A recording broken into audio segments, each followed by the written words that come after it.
Oke, selamat malam semuanya. Terima kasih sudah bergabung di Talkpot hari ini.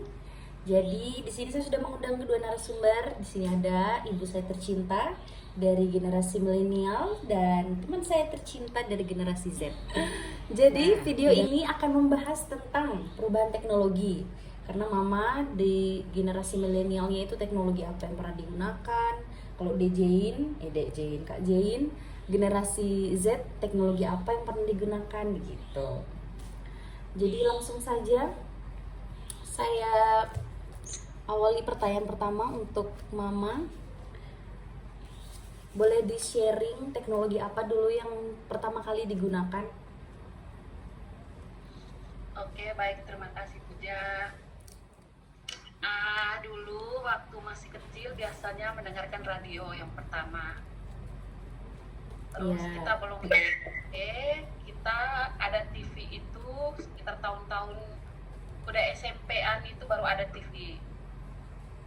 Tapi kalau di daerah-daerah yang bukan kecil, TV-nya udah ada. Cuman kita yang di perkampungan TV-nya ada itu sekitar SMP, lupa tahun-tahun berapa itu baru ada. Tapi kita punya radio yang ada. Kita mendengarkan berita lewat radio. Lagu, berita, acara apapun yang terjadi kita mendengarkan lewat radio. Oke. Kalau begitu, itu kan radio berarti tidak bisa berkomunikasi dengan orang lain di jarak jauh ya. Nah, kalau dulu bagaimana cara komunikasi dengan orang lain di jarak jauh? Kita dulu biasanya komunikasi sama sanak saudara, sama orang-orang yang terdekat, biasanya lewat surat. Kita biasanya melalui surat menyurat, dikirimnya melalui pos. Biasanya nyampenya itu kalau terdekat biasanya 1 hari, kalau yang jauh biasanya 3 sampai seminggu. Oke, ini menarik nih, karena surat menyurat di zamannya Jane ini kan sudah tidak terkenal lagi ya, sudah tidak pernah dipakai lagi, betul? Nah, sekarang kita beralih ke Kak Jane dulu. Di zamannya Kak Jane dulu waktu sudah mengerti teknologi apa yang pertama kali digunakan? Oke, baik, terima kasih teman Puja. Jadi kalau di saya, sepertinya dulu kalau waktu kecil sekali ya, kecil banget itu tidak berbeda jauh dari ibu itu, saya masih dapat radio kok. Teknologi itu saya masih dapat radio. Hanya tidak lama, kayak sebentar saja langsung beralih ke televisi. Jadi ya, yang paling optimal di zaman saya waktu kecil itu televisi. Nah, terus seiring berkembangnya zaman masuk sekolah juga itu sudah mulai dengan smartphone, handphone. Jadi saya mulai SD itu sudah ada handphone. Jadi tetapi handphonenya itu belum pada yang kalau tahap komunikasinya itu masih yang kayak SMS, telepon itu yang masih pakai telepon genggam itu loh. Jadi yang kayak hari ini yang sampai yang kayak sosial media itu belum kalau dulu zaman saya SD. Tetapi kalau yang sudah naik ke tahap SMP itu di tahun berapa itu 2013an ya. Nah, sekarang itu sudah mulai kenal dengan sosial media. Oh, berarti itu pengalaman pertama kali kenal internet ya? SMP. Ya, pertama kali kenal internet itu langsung kayak sosial media dan juga kita juga mesti mencari juga sih kayak googling dan segala macam itu dari. Tapi di SMP itu yang benar-benar optimal Oh iya. internet itu. Kalau boleh tahu platform atau aplikasi apa yang paling berkesan waktu dulu dipakai, yang paling sering dipakai atau favorit? Dulu atau sekarang? Dulu. Kalau dulu Facebook. Zaman saya dulu yang awal itu paling highlight Facebook. Berarti sekarang masih atau sudah lagi main Facebook? Kalau sekarang jujur saya pribadi Facebook sekarang lebih ke Instagram dan TikTok karena di sana itu sekarang saya lebih banyak saya lewat TikTok itu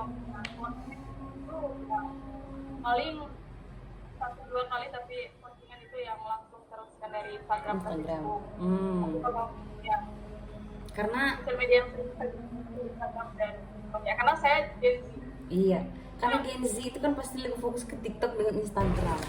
Oke, kalau gitu saya mau tanya terkait dampak negatif dan positif. Boleh dari teman Jane dulu, nanti baru ke Mama. Silakan Jane.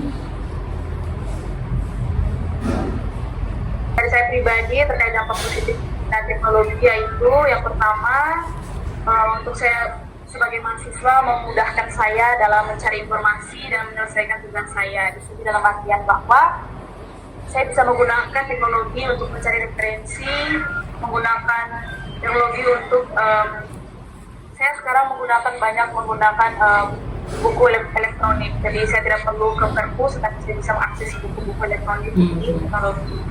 Kemudian untuk sisi negatifnya, ya seperti kita ketahui teman-teman, bahwa bukan hanya saya, mungkin teman-teman luar sana juga pasti merasakan bahwa penggunaan teknologi ini membuat kita keenakan atau mental instan. Jadi itu salah satu dampak negatifnya. Kemudian yang kedua juga, keseringan kita menggunakan teknologi seperti TikTok dan Instagram tanpa tahu manfaatnya apa manfaat yang sebenarnya, itu manfaat bagi kita yang positif. Nah, kita mengkonsumsi video-video, mungkin kita bisa saja spend a lot of our time to watching video di TikTok and Instagram.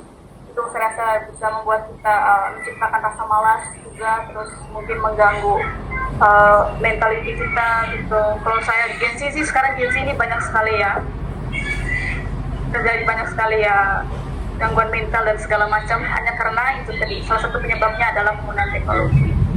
Bisa dibilang gangguan mental tuh karena apa? Standar TikTok, standar. lanjut. Oke, saya lagi. Boleh, kalau masih ada. Cukup dulu, mungkin dari ibu dulu, nanti kalau seandainya apa baru saya lanjut. Oke, Mama silakan. Kalau sekarang kan zamannya kan udah zaman-zamannya bukan zaman-zaman yang kayak Jen ya, yang masih harus banyak akses ke situ. Kalau Mama dampak positifnya itu ya bisa dengar berita, bisa tahu berita-berita di luar sana, terus bisa belajar hal yang kita tidak tahu, bisa kita tahu. Yang paling penting termasuk YouTube, kita bisa memulai hal-hal baru, itu yang positifnya. Tapi kalau dampak negatifnya, kalau untuk orang tua saat ini sih nggak terlalu. Itu paling dampaknya untuk anak-anak muda. Anak-anak muda itu banyak terlena, terus banyak aktivitas-aktivitasnya mereka terganggu. Apalagi sudah TikTok berhari-hari, berjam-jam, itu pasti lupa belajar, lupa semuanya. Tapi kalau orang tua ya paling sebentar, terus itu aktivitas lagi, mulai urus anak, urus suami, kerja, harus begitu. Beda zamannya, dampak positif sama negatifnya yang orang tua dulu sama yang sekarang. Itu aja sih dari. Oke, dampak positifnya juga kan Mama kan ngerantau jauh dari keluarga, berarti kan bisa komunikasi secara langsung, dan cepat gitu. Kabar yang di kampung nggak perlu nunggu waktu. Itu sih dampak positifnya. Tapi kalau dampak negatifnya, kalau buat orang tua sih tidak ada yang ini ya, kan orang tua sekarang kan punya aktivitasnya masing-masing. Jadi orang HP paling penting, kalau menonton juga paling sebentar. Itu aja sih.